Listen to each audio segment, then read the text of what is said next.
Ren is an ugly, pathetic brain-rot loser who has zero ambitions in life until he gets summoned by a bored demon lolly.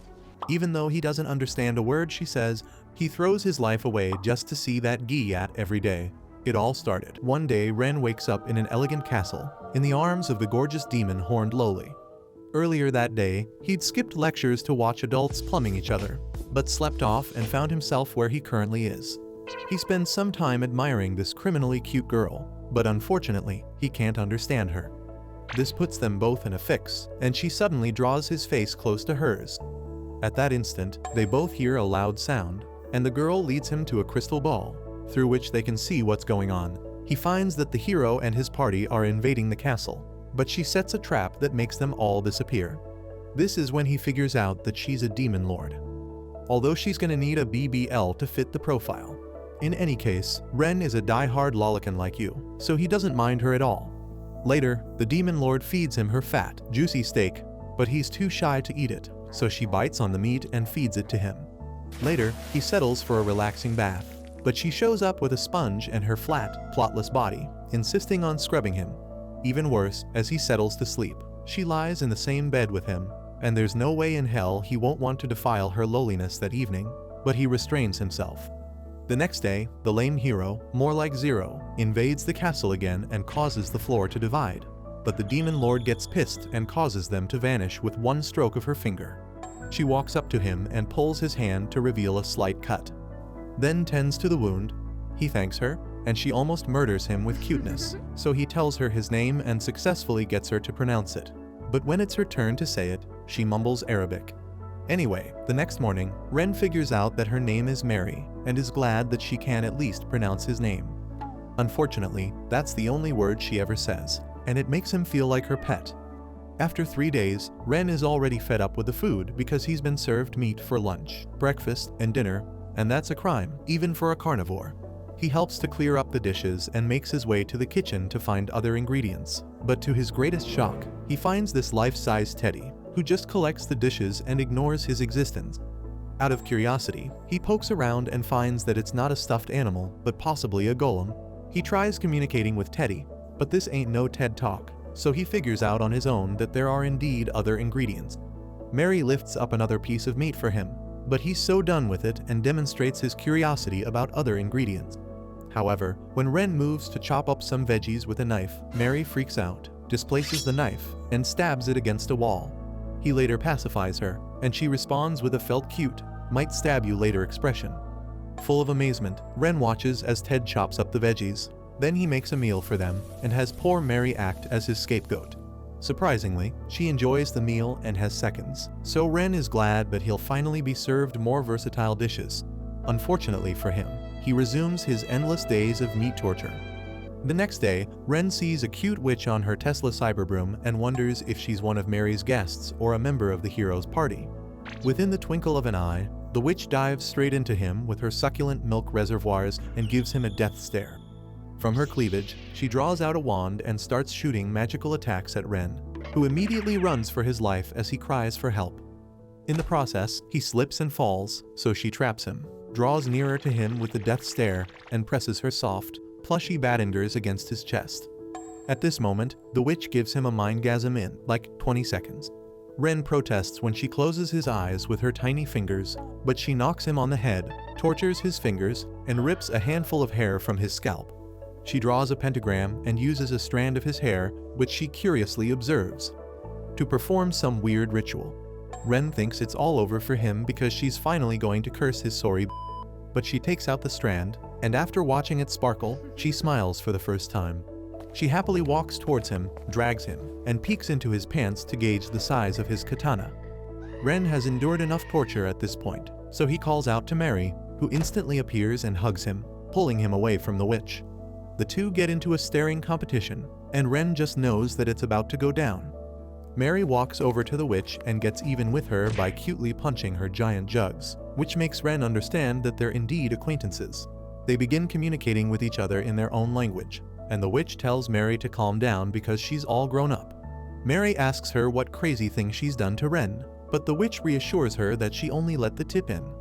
Later, Ren sees Ted walking towards him. But the golem is oblivious to his existence as usual and heads in the opposite direction to Mary. Just then, Mary and her witch friend divert their attention to him, and the witch mumbles some stuff he can't pick out over and over again. She gets pissed, and Mary draws her aside and whispers some stuff to her. Then she mutters the name Nee to him. She seems to be pissed at him, and he attempts to figure out what her deal with Mary is. Seeing that she's definitely not one of her generals, so he assumes that she's probably her elder sister, even though they're not related by blood. Suddenly, Mary has these puppy dog eyes and looks like she's about to cry, while the witch has a stern expression on her face. Eventually, Mary bursts out crying, but her witch friend seems to maintain her stern stance, and then both ladies start dragging Ren. Though he won't mind having a witch as his baby mama, he says he won't ever leave Mary's side. Suddenly, Ted runs by, and it starts raining. So Ren takes off his sweater and covers Mary as they head towards the castle while telling Nee to tag along. While he double checks to ensure that Mary isn't wet in the castle, the witch laughs at him, and he suspects that it could be because he took off his shirt and revealed his absent abs. However, she whispers to Mary, and Mary excitedly hugs Ren, which he interprets to mean that Nee has finally approved of his stay in the castle. Nee leaves with a creepy smile, and Mary suddenly feels like putting a dog collar around him. Even as a religious fan of 50 Shades, he just won't have any of it. So far, it's been a week since Ren was summoned, and he can't sleep beside Mary because she snores like a rusty, old truck engine. Besides, his pillow is uncomfortable, and he would rather sleep on Mary's natural pillows, though they're smaller than lemons. She cutely calls his name in her sleep, but he soon hears a loud sound and checks the crystal to confirm. Again, it's the hero's party, and this time around, they're doing their best to avoid the traps. Ren feels pressured to get rid of them and goes on to explore the castle later on with Mary, so he won't fall victim to her traps. He finds Ted in a room sewing a replica of the sweater he's wearing, so he thanks him and notices that there's so much cotton he could put to good use. He tries describing a pillow to Mary, but she just doesn't get it, so she just gives him a smile, urging him to do whatever the heck he wants. Ren finds some cotton, but it's just not hard enough to create a perfect pillow. Immediately, he spots Ted's tail, which looks like the perfect texture he's looking for. Ted has a scowl on his face and walks towards Ren like he's about to ice sky him back to Earth, but he picks up a better bale of cotton with the perfect toughness Ren needs for a pillow. He proceeds to sew up the pillow, but Mary soon activates her demon lord state and becomes overprotective because he's holding a needle, so he hands it over to Ted and describes what he wants. Later, Ted finishes with it and makes a perfect pillow, so Ren presents one pillow to Mary. Finally, they can both enjoy some quality sleep.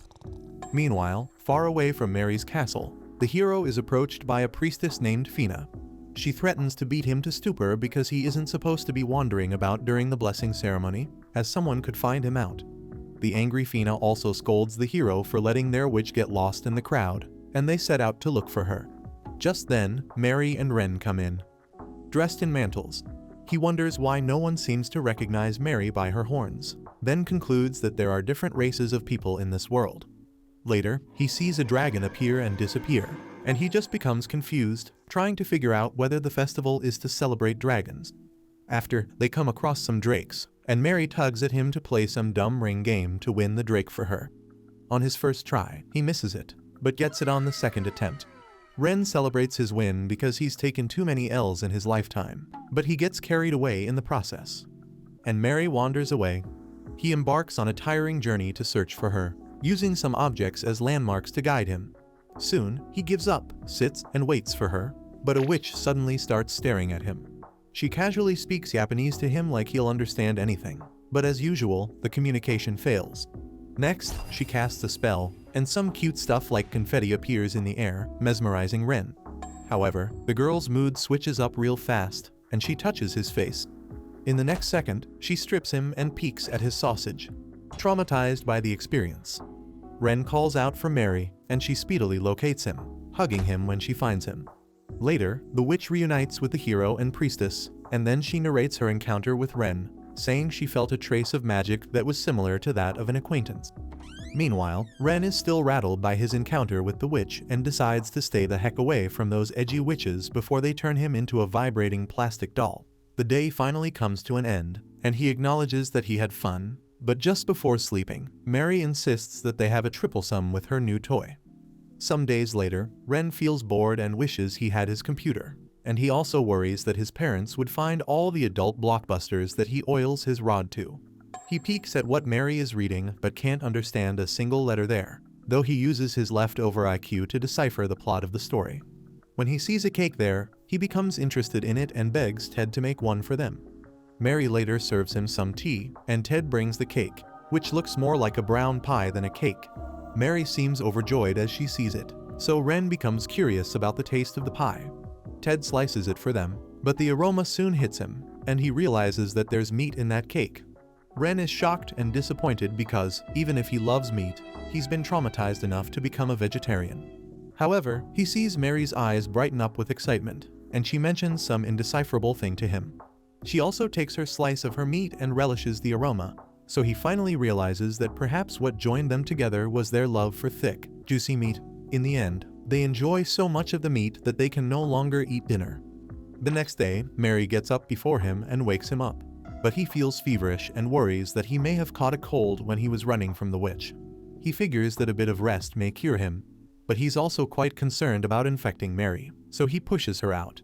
Mary's confused and can only call his name with a confused look, but he shuts the door in her face. He immediately feels like a douchebag and imagines that she might be crying, but he decides to rest either way. Mary, on the other hand, locks herself in her library and browses through some books to find a cure for Ren's cold, so she takes the recipe to the kitchen and fixes it herself. Moments later, Ren wakes up to a knock on the door and sees it opening with no one coming in, so he freaks out. To worsen the situation, he sees a bunch of creepy stuffed Annabelles suddenly appearing at the entrance of the door and almost passes out. But Mary eventually stops her freak show and calls out to him, then drops a trolley with his lunch set. He thanks her with a thumbs up, and she returns the gesture. When she leaves, Ren opens the meal and finds porridge with fresh ingredients in it. It tastes really good, and he figures that Mary must have gone through the trouble of making it herself, and she kept the stuffed animals there to keep him company. With this, Ren is determined to get better on time. He falls asleep, and Mary comes to wake him up after a while, but he still lays fast asleep, so she drops some dumb mumble rap bars for him while he sleeps. When he gets up, Ren feels much better and says something about how bad he feels for the stress he made Mary go through. Shockingly though, Ren finds himself back in his boring room, much to his disbelief. Ren wonders if he's just being delusional and still can't believe that he's back in his room, because everything happened suddenly. He quickly gets into his PC and destroys his hard disk so his parents don't find out that he's oiling his sausage to Lolita PG videos. Next, he does a hard factory reset on his phone, but later doubts his actions because he's not sure that he can return to Mary's crib, and deleting his data would have been a stupid move. He decides to catch up on some anime and starts thinking about Mary, thinking it would be a great idea if she could live in his own world with him. Still confused, he wonders how he returned to this world, and if Mary had forcefully created a path to kick him out. On the other hand, something might have happened to Mary, and maybe she got ill and died. Sinking in his worries, Ren becomes desperate to return to Mary's side, but doesn't know how to. Knowing that it was Mary's spell that got him to the castle, and he can't replicate it, he resorts to screaming Mary's name like an idiot. Nothing happens, as expected, so he resumes his brain-rot life and starts drooling on his pillow. He thinks about Mary and wonders just how lonely she might be in that castle, but he suddenly hears Mary's lullaby. And she appears right in front of him. She tries to communicate something by pressing her forehead against his, and he gets that she's reminding him about his fever. Ren is glad to return to Mary's world, but soon realizes that his reappearance in his room was all a dream. If indeed it was, then all his creepy videos are still on his system, together with the note he left behind, saying he was living the life like Andrew Tate. Mary brings out another potion, and even though Ren feels better, he's trying to avoid her tantrums, so he drinks it. It is safe to say that he was better off not drinking it. The next day, Ren is still unsure if the visit to his room was all just a dream or not, and this kept him up all night because he was scared of falling asleep again. He's glad to enjoy another peaceful meal with Mary, but the enemy of his happiness gets him again, and Nee appears. He's shocked to see her, and she worsens his fears with some bombastic side eyes she keeps giving. He sees Mary shake her head and say something, while the witch nods in utter disappointment and taps him. At the table, Ren is confused about what just happened, but he sees that they're having fun. At this point, he knows that even if they all spoke the same language, he'd barely be a part of their seemingly enjoyable conversation because they're obviously talking about him. Nee isn't even hiding it because she's pointing to him. So he accepts that grills are witches both on Earth and in Mary's world. While they eat, Mary finds that the tea jug is empty, and Ren wants to help, but she leaves him behind with that cold-hearted witch. They stare awkwardly at each other until the witch calls his name. Then she takes out a blank sheet of paper and draws something on it. Now she's no Picasso, but the diagram is still better than modern-day art. Ren interprets the drawing to mean that something has flown out of him. And there's something in the middle looking like seaweed with a cross on it, while he's holding something that looks like an apple. Afterwards, she gives him a beautiful gem he assumes to be a magical accessory, and then she taps on his portrait and points to the gem. This makes him realize that the apple thingy she drew was actually a gem. She motions for him to put it around his neck, and later that night, Ren still tries to make sense of the whole thing, but her terrible drawing keeps him from falling asleep. For a few days now, Mary has been up to some creepy shit, and Ren hasn't been oblivious. He's noticed her sneaking out at night to a secret place, but he's majorly concerned that her chest wagons won't grow at all if she's lacking good sleep. He soon becomes curious and contemplates following her to expose her secret, but he just can't get himself to do it. Later, though Mary can barely eat without feeling drowsy, so Ren decides to follow her and convinces himself that he's just doing it for her well-being. She goes through a door, and he decides not to open the door because he doesn't want to startle her. Then he finds some prickly pieces of metal in his pocket. However, just then, he hears a loud sound from within the room and panics, so he opens the door. Ren finds Mary sitting on the floor with a bunch of jars and a slime on the floor, which swallows up the piece of metal that fell from his pocket. He becomes curious about the animal and understands that she's been sneaking off to give this slimy guy some of her juicy slime. She puts some food for the slime in a bowl, and they watch it eat, after which it slips away through the crack in the walls. As they head back to the room, Ren presumes that the animal must be nocturnal since Mary doesn't have to cater for it during the day, so he says he'll be following her to feed it at night. Later that night, they go on to feed the slime and play with it, though it obviously hates that he'll have to share Mary with Ren. Sometime later, though, the slime grows wings. And Ren is shocked, and it gets even worse when it grows legs. Slimy looks at the night sky so longingly, and Mary hugs it goodbye, while Ren wishes it goodbye as it flies out to look for a family. Slimy flies away, but Mary isn't herself the next day. Surprisingly, it later returns, much to Ren's disappointment. As he sees Mary light up when the slime returns, he realizes that he's found a rival. After living with Mary for a while, Ren sees her true colors when he sees her sleeping in zombie mode. On this particular night, there's no space on the bed to accommodate him, so he considers adjusting her posture. However, he doesn't want to get tempted by the wonderland between her legs, so he decided to take a walk and wait it out. On the other side, the hero party is trying to invade again, and the witch makes a suggestion on how to do it differently. After exploring the current floor, they're all hungry and exhausted because the castle is really large. Despite their efforts, there are traps on every floor and still no signs of any demons, so they are asking who built the castle in the first place. Just then, the witch falls into a trap and lands right in front of a surprised Ren, who was only getting a midnight snack. They're both shocked to see each other, and Ren recognizes her as the witch that approached him during the town festival. When the witch perceives the aroma of Ren's food, she stares at him with the cutest eyes, and he shares some of it with her. While they're enjoying their meal, Ted walks in on them, and it suddenly clicks to Ren that the only visitors that ever make it to the castle are the hero's party. He stares at her with a look of realization, and she gets it too. Ren knows he's also in trouble for feeding the enemy's party, even though the situation might be awkward for her as well.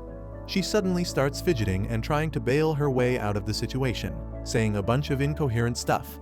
Ren really isn't sure what to do because he can't just let her slip away since she's their enemy, and launching an attack on her could be the end of his life, given that she's a witch.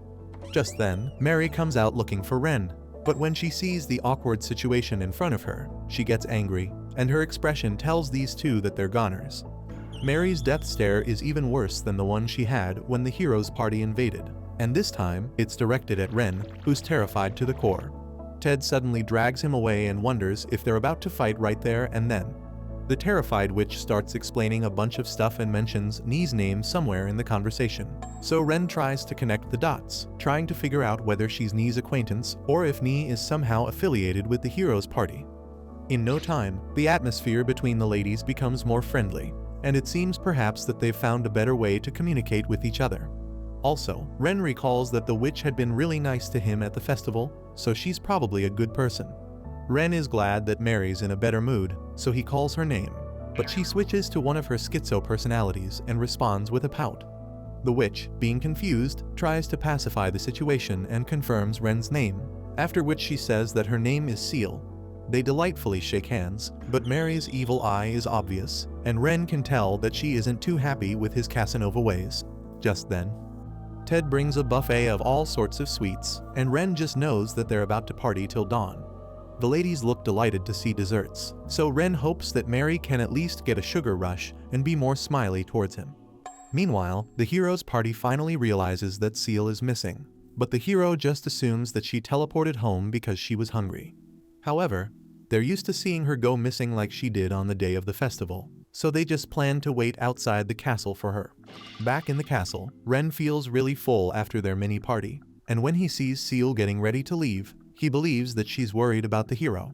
Surprisingly, she hugs Mary so warmly as she turns to leave, and Ren can't wait to meet her again because of how nice she is.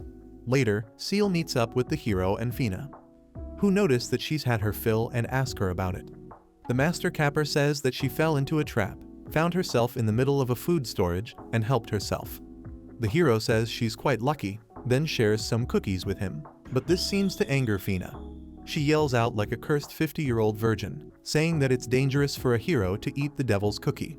Under her command, they return to town, and she says she's glad that Seal isn't hurt. But when she turns her back, the hero silently eats Mary's cookies. As for Ren, he's in deep because Mary won't even look at him, and much later, she resumes sleeping like a zombie. The next day, Ren is still tormented by the fact that Mary wasn't in his mood the previous day, and even though she slept next to him, he's determined to find out what got her so pissed. At breakfast, he tries to greet her as he usually does, but messes up and makes the situation awkward, getting Mary a bit confused. After trying to figure out his mood, they both resume their awkward stares at each other until Ted serves their breakfast. Yet, even after eating, the awkwardness persists and is killing Ren so much that he wishes they even fought, because then he'll have a reason to apologize and fix things. Even worse, Mary seems unable to focus on anything but her awkward situation with the idiot. Mercifully, though, as Ren is hoping for someone to save him from this deadly silence, Slimy shows up, and they immediately stuff him with food. Ren is glad to see that Slimy's quite the wrecking ball and would have to stall with them to return to normal. But to his greatest surprise, Slimy does him dirty and leaves, even after pleading with the dude to remedy their weird situation. Unfortunately, everything returns to default, so Ren asks Mary if she's hungry, and without waiting for an answer, turns to ask Ted for lunch. However, Mary calls him, and as he turns, she trips over an object on the ground, landing in his arms afterwards. In the process, she bumps her forehead against his chin and starts laughing through the pain, and even though Ren is quite confused, he joins her to laugh. Much later, he's relieved to see that the atmosphere between them is back to normal, and he can calmly sleep without fearing that Mary will chop off his wand. Ever since Ren got ice skate into this world, he's only seen Mary laugh when they bumped against each other the previous day, so he's committed to making her smile more often. The problem is that the language barrier makes it difficult for him to torment her with his dead dad jokes, so he chooses to make a funny face, more like a mimicry of Chuck. Apparently, this was so funny to his league of soy boys at school, but Mary is no soy boy, so she's pretty disgusted and disturbed for his life. Judging from her expression, Ren can tell that he sucks at being Dave Chappelle and has made her worry instead. So he assures her that he's okay. At lunch, he re-strategizes and plans to give her a jump scare, hoping to make her laugh. Unfortunately, this flunks again because she instantly attacks him with a spell, thinking he's a threat. Later, Ren sulks after seeing that neither of his plans worked and instead backfired. He asks Ted to share some ideas on how to make Mary laugh, but Ted doesn't speak stupid, so he ignores him. However, Ren suddenly gets an idea and creates the most messed up flower vase, plus he isn't even sure whether they're poisonous plants or not. Later, Mary comes across the flowers and stares at Ren like what the heck, but he turns away. And she smiles. While soaking in the bath, Ren feels embarrassed as heck because he's not sure that she knows who placed the flowers. But then he observes that his goal has shifted from making Mary laugh to knowing that she is really happy. Just then, Mary emerges from the bath and startles him. She seems quite happy that her plan has worked, but Ren is mad that she spent all the time in the water and didn't choke on his lollipop. As he retires to bed, Ren can't believe she smiled eventually, but he wonders if she really pranked him to revenge for the other pranks he played on her. The next day, they both head to town, and Ren recalls the trauma he endured during the previous visit, so he plans not to get lost this time around. They arrive at the store, and he sees a bunch of weird things in jars, so he gets curious and touches one of them. Immediately he gets spanked and scolded by Mary, so he apologizes and minds his business. Later, a furry shows up with a large pot and greets him, but when he sees her chained up at her ankles and her neck, he wonders if she's a slave or if she's in Zaddy's chokehold. In the event that she's a slave, Ren is quite confused that there's also slavery in this part of the world, because everything seems cute. The furry starts talking with him, but he tries to let her know that he doesn't understand. But to his greatest shock, she welcomes him to the store in his own language and asks him if he needs anything. He says no, and she tells him to enjoy his stay. But it just clicks to Ren that this furry just spoke his own language to him, and he double checks by asking her if she understands what he's saying. For some reason, she thinks he's trying to get into her pants, so she tells him to back off. But he's just too excited to have someone understand him, and he also asks her if she was taught the language. Obviously, she's not into him, so she tags him as a Casanova and tells him to leave her alone. Ren remains persistent and narrates his communication gap with Mary, but the furry still isn't interested in his sorry love story, so she tells him to go shove his middle finger in his He quickly offers to help her with chores, and she seems surprised at his offer, so she eventually lets him have his way. She introduces herself as Vedika, and when he sees how she reacts to being called Vedika-chan, he gets that she's only adept at basic Japanese. When Ren asks her who taught her the language, she says it was her grandmother.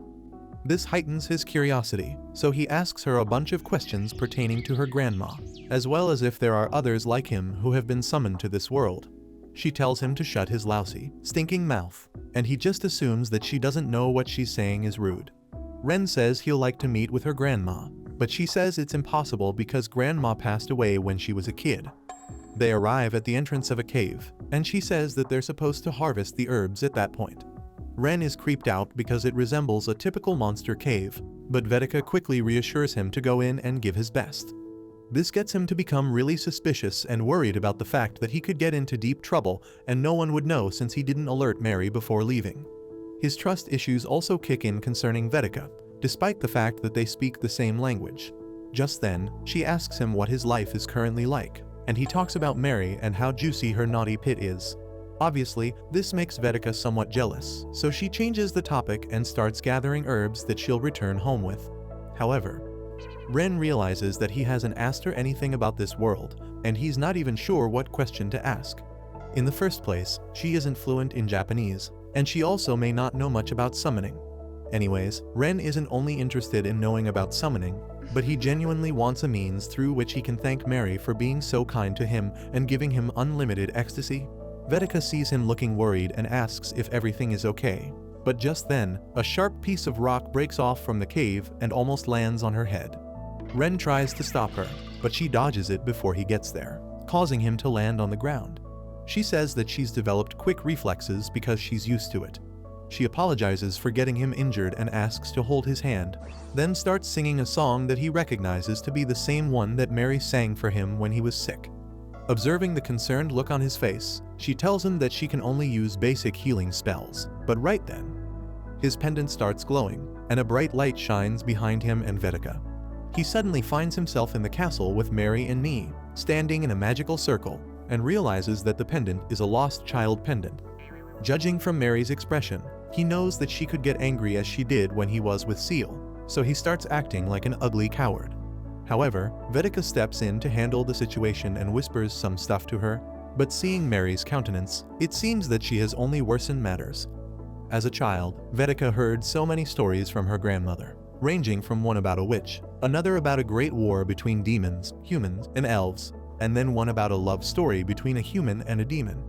These stories made Vedika so curious about the world that she ventured out of her village, learning a lot of lessons. One of which is never to pick on people who are stronger than herself, like Nee and Mary. Ren jolts her back to reality and asks her what the heck she said to Mary, but she lies and says she's good. Mary is red as a cherry, so Ren bugs her to spill the tea, and she confesses that she told Mary some embarrassing stories. When she sees that Ren is losing his mind, she starts panicking and begs him not to hurt her. She then asks him why he isn't also scared, and he tells her that he was summoned by Mary.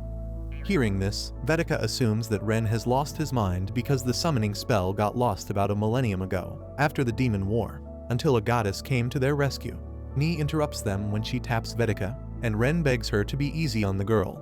But Vedika tells him not to be worried about her because Ni is only asking for a favor. Ren is filled with worry for Vedika and apologizes to Mary for all the confusion he caused by leaving her at the store. To his greatest shock, Mary utters a big, fat thank you, and he's so thrilled that he asks her where she learned it from.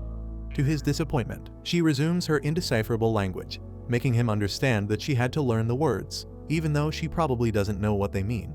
Finally, he seizes the opportunity to thank her for taking good care of him and his sausage. But Vedika barges in and tells them that she is now their interpreter, following Ni's request. Ren is taken by surprise and can't really tell if this is a good idea because she doesn't really have a grasp on the language. He tells her to do her best in interpreting for them, but deep down, he knows this girl's mouth is going to land them in trouble. First, he tells her to ask them why he was summoned, and she returns an annoying expression, saying that Ni assures him that he'll be fine. Apparently, she asked Ni about his cultured mind instead, and this messes so much with Ren's mood because she's just complicating matters for him. However, he wonders if this whole summoning incident is being kept a secret, seeing that Vedika keeps referring to him as a wacko when he brings it up. Next, he asks her the name of their world, and the dumb fool tells him her own name. Ren is finally relieved to find a worthy competitor in Daphnis, so he just asks her more basic questions like her age and stuff. The stupid girl suddenly runs to Ni, who threatens him with her wand, before Vedika reveals that she's a 50-year-old cougar.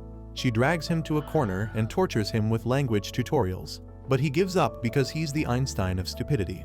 Ren tearfully begs her on his knees to give his Willy a blow, but just then, Mary walks in. She brings them a tray of desserts, and while Ren enjoys his tea, he wonders what they're talking about. This fuels his determination to actually learn their language, and he thanks Mary, but she answers with the same word. However, he tells her to acknowledge his gratitude with a welcome note this time around, and she gets it right. Suddenly, Vedika lights up with excitement and decides that she'll teach Mary instead, and waste no time trying to force Ren to identify as a logical human when he's just as dumb as you are.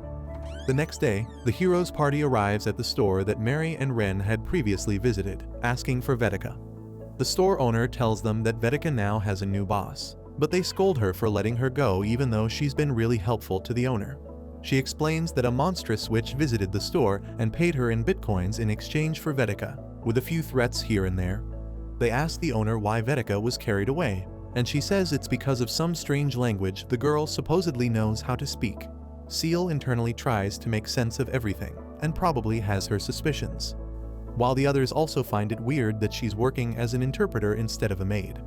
This leads them to all become worried about her, mostly because they don't know her new owners. Meanwhile, at the castle, Mary meets Ren and manages to blurt out good morning, so he almost dies from her cuteness. He tells her well done for a perfect job and also thanks her for the food. When he sees her curiously staring at him to repeat the words he's saying, he pronounces it slowly, and she gets it in one try, making the doofus jealous. While he does the dishes with Ted, Ren is super proud of his lowly's efforts to learn Japanese, and this makes him feel worthy for the first time in his life. However, it's all been Vedika's doing. She's given her a written memo, but Ren doesn't trust the furry and her naughty mind. Since he can't really see or hear anything, Ren gets worked up, and Vedika notices his obvious discomfort, so she points it out. She gives him a present from Ni and calls it underwear instead of a souvenir, but before he can correct her, Mary repeats the word underwear, making that her first bad word. He opens the souvenir and finds that it's a delicious pie, then Mary repeats the word delicious. Vedika watches them with a bitter expression on her face, so Mary invites her to dine with them before she dies of jealousy.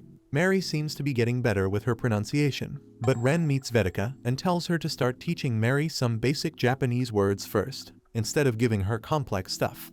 However, she tells him to shut up with a loudspeaker he calls a mouth because Mary has had enough of his loud voice. Dude starts panicking and considers getting rid of his rotten vocal cords, But before she leaves, Vedika tells him she was just messing with him.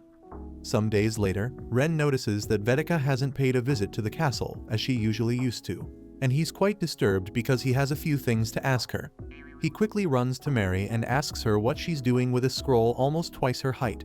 She spreads it out, and he sees a real magic circle inscribed on it. So he wonders if she's going to summon Vedika with it, though he's not sure about the ethical issues around that. Suddenly, he sees a bright light and finds that they've been teleported to a round door leading to a cottage. They get there and knock on the door, and he expects to see Nee but finds Vedika instead, dressed in an elegant maid costume. Ren remarks on how cute she looks in the dress, but she just bangs the door in his face. When she opens it, she says that Nee isn't at home and tells him about how much she hates her clothes because Nee forced her to wear them. Ren goes on yapping about how much he loves the cosplay and how he can't wait to lift that skirt and pump the rice cakes from behind. Finding his guts to be unbelievable, Vedika uses her tail to reset his face so hard that he takes a while to sit and think about his life choices. Later, he remarks on the fact that Nee's place is so messy, and Vedika says she's fed up because she's been cleaning it daily. But Nee has an OCD for living like a pig. They move on to talk about Mary's cute look, and he tells her it was inspired by Seal's hairstyle, which Mary had asked him to help out with. Realizing that Mary understands his words, he stops yapping and shuts up. Vedika asks what they need from Nee, but Ren explains that they actually came looking for her because he wants to ask her about the healing song she sang for him and where she learned it from. Initially, she thinks he finds her singing to be horrible like Ozzy's, but he's just interested in knowing where she learned the lyrics from. She says it's a popular hit and makes him think that an old granny is trying to teach them Japanese through music, but she just kills the vibe when she confesses that she created the lyrics herself. Ren is just horrified because now he knows that it was just a parody she'd been singing. However, both ladies start singing the song, and he remembers it as the same song from the dream. Vedika invites him to join them, but he's just fixated on the fact that he can't recall where he first heard the mysterious song. When they're about to leave, though, Vedika forces them to help her do her chores. In the morning, Mary wakes up sweaty, confused, and exhausted after Ren stuffed his beef in her tight taco all night.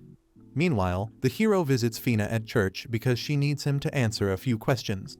He's quite curious, though, given that she insists on keeping Seal in the dark, so he asks if perhaps the question has something to do with her birthday. Fina says it's not, then asks him if he remembers their first encounter with her.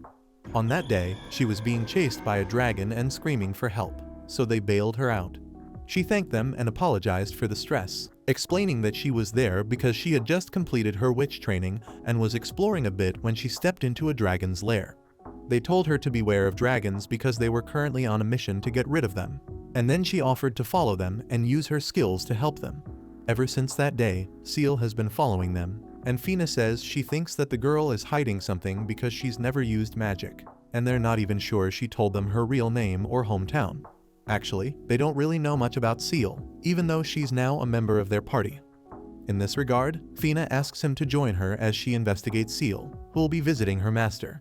Even though she's a demoness, Fina won't care, but she still has to investigate her since she's a member of their party, because there's a possibility that Seal could be a demon supporting Mary. Meanwhile, Seal finds Vedika and is delighted to see her, so she forcefully hugs her. Vedika struggles to recognize who she is until Seal reminds her that she's a member of the hero's party. She wonders why Seal is there anyway, and she says that Nee is her master. At the demon castle, Mary and Ren finish eating, so he tells her to go take a bath, demonstrating what the word means. She happily skips away, saying the word, but she accidentally stumbles and falls to the floor. At that instant, Ren realizes that she didn't finish her food, which is unusual, even for Mary. After a while, Ren notices that Mary hasn't returned from the bath, and his corrupt mind thinks she's been greasing her lacuna, so after Ted serves some cookies, he goes to the bath to call her out for cookies. He hears no sound coming from the bathroom and assumes that she's done, then goes to look for her at the library. Upon arriving, he discovers her feeble state as she sits on the floor and determines if she's dozing off. She opens her eyes, and Ren lets her know that Ted prepared cookies for them. Then he feels her up a little. As he leaves, Mary's hands slip out of his, and she slumps to the floor. After a while, Mary's lying ill in bed, so he thanks Nee for assisting him because he was really nervous and didn't know how to be of any help to her. Nee pats him on the head, while Vedika assures him that she'll be okay. then starts muttering something about her magic. She stutters and just closes off by saying that Mary isn't sick and she'll eventually pull through. Watching Mary in a pitiful state, Ren feels bad for neglecting her because she would have fared better if he had acted sooner. Suddenly, Ni gets up to prepare something for Mary since Vedika's healing spells didn't work. Feeling bad, Vedika apologizes for being useless. But Ren wonders why she's apologizing because he's even more useless to Mary's condition than she is. Just then, Ni returns and signals them to bring Mary. But Ren sees the same magical circle through which he was summoned and asks what Ni's about to do. Vedika says they're trying to wake her up but suddenly tells him to go. But he's not clear on the instructions and steps into the magical circle. Suddenly, he sees a bright light and finds himself surrounded by so many doors, making him wonder if he's in a castle. Suddenly, he sees an elf dude saying it's quite surprising that the ladies trust Ren so much, and he asks him if he's looking for Mary. Ren is confused by the questions and surprised by the fact that the stranger can speak Japanese, so he asks who he is. The guy introduces himself as Lolo, a magician residing in that world. Ren asks Lolo why and how he can speak Japanese, but Lolo thinks his priorities are misplaced and asks him if Mary isn't more important than the question he asked. Lolo refers to him by his name, and Ren is quite shocked because he didn't tell the dude his name. However, Lolo gladly brags that he knows everything about Ren, unlike the person behind him. Just then, he turns to find that Vedika has followed him. Lolo tells him that she's a lichen, which is a species of beastmen known to have super hearing abilities and longevity, though they're extremely sensitive to magic. Vedika asks him if he knows her, and he says he only knows a few of her people. To answer Ren's question, Lolo explains that they're not physically in that space, as it is only a figment of their imagination. Hence, it explains why they're not exactly communicating by speaking, but by conveying their thoughts to each other. Ren seems to understand it immediately. But Vedika's lost, only until Lolo calls her a cutie, after which she starts blushing. Lolo keeps fawning over her and fetishizing her long tail sticking in the crack of his unfortunate buns. Back to the main subject of concern, he narrates Mary's story to them. It all started when Mary's grandparents met. Her grandfather was a demon king, and her grandmother was a witch. They gave birth to her mother, who got married to a human, and they had Mary afterwards. Unfortunately, the demon king was killed by the heroes, so Mary's mother used everything within her power to protect Mary. He shows them the door and tells them that they're the source of magic to that world, and Mary's heart is connected to all the doors, so if anything happens to her, the door will vanish and release a great amount of power into the world and cause it to break down. To prevent this from happening, a demon king is needed so that he can control all the magic in the world, even though the previous demon king intentionally released some magic into the world to cause an apocalypse. Lolo asks him if he isn't scared of Mary at this point, but Ren says he isn't, because he doesn't believe that Mary will do such a thing. Ren sighs because he didn't expect Mary's role to be that crazy, and he also figures out that she fainted because she lost control of the doors, and the magical pressure behind the doors is putting pressure on her. Ren wonders how it happens, and Lolo blames it on puberty and starts acting like a frickin' grandpa.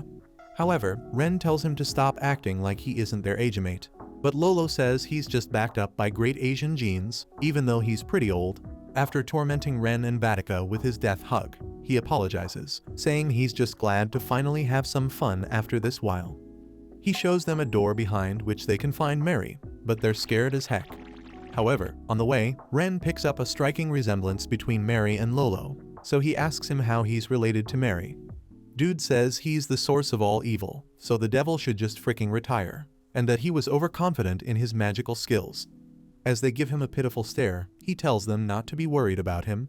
Then he asks them to tell Ni-senpai that he's doing just fine. Afterwards, Ren pushes the door. When they get in, the room has more windows instead of doors, with a similar level of magic as the previous one. As they walk, Vedika asks Ren what senpai means, and it occurs to Ren that he didn't ask how Lolo and Ni are related.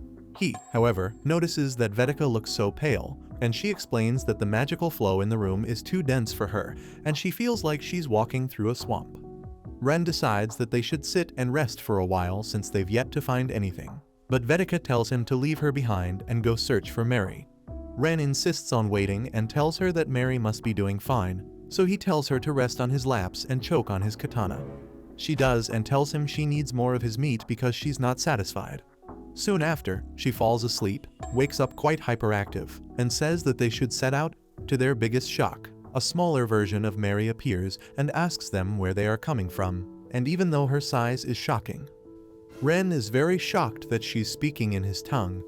He understands that this could be what Lolo meant by saying that they are currently in a typical fantasy world.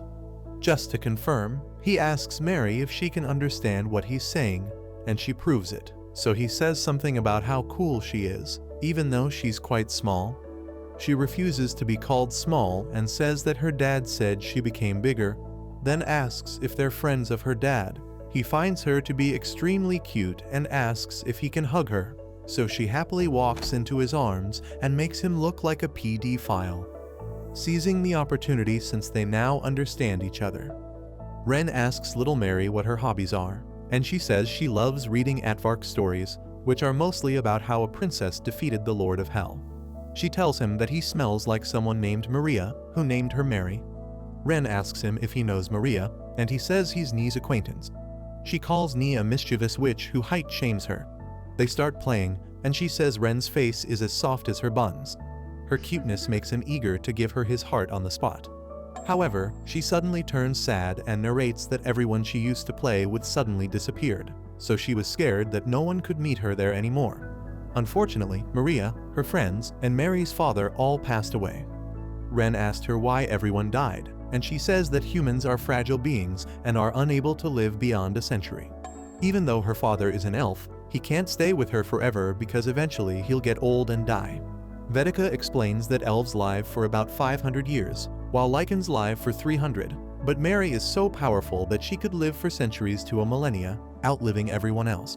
Ren apologizes and says he wishes he had come earlier, but he tells her that she will no longer be alone because he'll be with her to the very end and Nie will continue with her occasional visits. Yet Mary isn't satisfied because Ren will still die at the end, and even though she's endured so far, she hates the fact that she can no longer see those that she loves. Eventually, she says that even if she's just meeting him, it'll be better if she hadn't because he's just going to disappear anyway. But Ren has some stupid confidence that he's the anime version of Deadpool, even though there's absolutely no proof. He tells her to be positive because her days will brighten up someday, and she'll be happy almost every day. Anyway, Ren says it's time for Mary to wake up, so she asks him if he's lying, but he says he's not, so she holds his face and says that he looks and sounds like Maria, even though he's the uglier version of her. She asks him about his name, but tells him to leave it until they meet again. All this while, Vedika is slowly joining her ancestors because a strong magical current is draining her of life. But she later gets up because the conversation between Ren and Mary has absorbed most of the magic. Before they leave, Mary calls Ren back and kisses him on his forehead, because it's a special gift she only shares with her mom and dad. Before they know it, the door shuts them out, and Mary says goodbye. Small Mary wakes up on her bed and hears someone calling her out to play, but she thinks it's Maria and heads out to meet her. However, she stops beside the magic circle and says she'll wait until she becomes more mature. When Ren returns, he calls out to Mary, and as soon as she sees him, she runs to hug him tightly and asks if he's okay, and he says he certainly is, though his heart feels like it's going to explode. Vedika feels bitter and left out, so she crashes their hug, and Mary expresses how worried she was for the both of them. Ren sees Nie and wonders if he should drop Lolo's message by himself, but he gets the balls to do it and tells her that Lolo is doing fine. She looks so shocked, and she stands for a while, absorbing it all. Later, they enjoy some pie and head to bed with really full stomachs. Then Mary thanks Ren for everything. The next day, Mary takes Ren out shopping and changes his wardrobe because she's tired of seeing him look like a homeless, wasted fool. Next, she takes him to a cafe, and they have tea and some thick, juicy slices of meat till they're extremely full. Next, she takes him to a church and shows him the statue of a woman she refers to as her mama, who was her hero. He thanks her out loud, but Mary tells him to lower his voice. On closer observation, Ren notices that the statue is dressed in a school uniform, which he feels he's seen somewhere before. This makes him realize that the hero was also summoned from Earth. Suddenly, they hear some loud noises, and Mary tells Ren to follow her. The two stand to watch the beautiful fireworks display, and Ren feels like this experience could be considered a date. As he stares at her, she does the same, and it becomes so awkward for the both of them. Ren says that they should leave but return someday. Later that night, Ren dreams about Maria in a school uniform, referring to his mother as her auntie, and taking care of him while he's sick. Apparently Ren used to have an imaginary friend as a kid whom he used to call Maria, but one day she disappeared, and he almost forgot about her up until he saw the statue of Maria in a church. He thinks it's just a coincidence that Maria shares the same name as the hero, and just then, Mary wakes up. He resumes his analysis and figures that Maria and his elder brother look around the same age, meaning she must have been a high school student when she disappeared. He decides to ask Mary or Vedika, but it'll be more complicated to ask Vedika with her broken Japanese. While he helps Ted with the dishes, Mary peeks in and mentions something about a private business and together, so he figures that she might be asking him out on a date. Then he sets out to prepare. Maria asks him to wear the clothes she got for him, and she seems stunned by how good he looks, so they head out.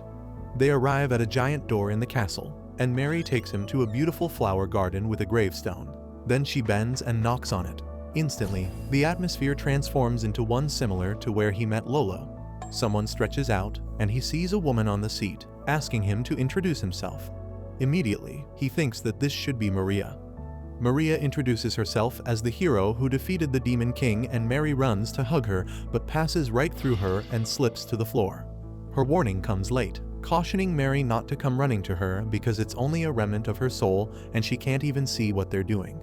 Mary feels offended and pouty, so Maria says she's missed her because it's been 100 years since they last met. On a closer look, Maria looks quite young, and she attributes this to the effect of the summoning magic, which unfortunately couldn't give her a life as long as Mary's. However, she says that the meeting isn't supposed to happen unless May has found someone she loves. At the same time, they're both shocked and shy, while Ren pretends to be dumb. Maria narrates that she was pretty shocked when she found Mary as a baby, who possessed the same power as the Demon King she had just defeated. This led her to inform her party about it, and they agreed to lock her up in a demon castle to keep her safe, but she'd eventually be lonely. Besides, the world was still terrified of the Demon King, so no one was allowed to meet her. To this, Mary agreed to do her job as the Demon King and told Maria not to worry about her. Maria says she was simultaneously taking care of her cousin in the real world, and at this point, Ren feels like he's found the answer he was looking for. She continues, saying that she thought of a replacement to take their place when they were gone. So she remembered Mary's dreams in which she was always playing with a child she didn't know. Even though she didn't know his name, she knew he was a black-haired boy who was fun to play with and usually sang her a Japanese song, which was Maria's usual lullaby for her. This was when Mary learned that Maria was somehow connected to the world she dreamt about. Maria then figured that since she was connected to Earth, maybe she could summon someone else just for Mary. Which is why she left that world and Ren got summoned. Mary then switches up and expresses how much she loves Maria, saying that Ren should help take good care of her. She reaches out her hand to Ren's and instantly knows, by the shape of his soul, that he is right for Mary.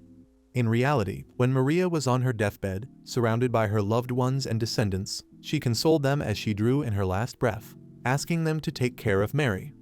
Afterwards, Maria disappears and leaves Ren in a state of disarray, so he tells Mary to give him some time to properly confess his feelings for her. At dinner, he feeds her his milky fluid, but she hates him so much for this because she told him she doesn't swallow.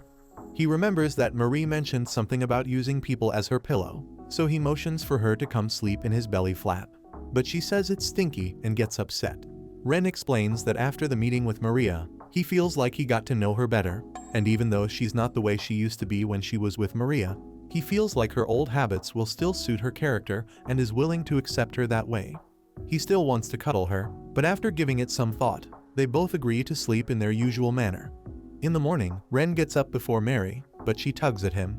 They head to a balcony, and Ren tells Mary that he can't speak her language, so he can't accurately convey the words to express his feelings. Regardless of this, he tells her that he wants to stay by her side forever. Immediately, Mary hugs him, and he asks her if she understood what he said, but she says it's a secret, with an innocent smile on her face. Will Ren actually live as long as Mary? If you'd like to find out in part 2, comment, "My shaft beats for lolis." Leave a thumbs up if you liked the video and subscribe to the channel for similar content. As always, thanks for watching.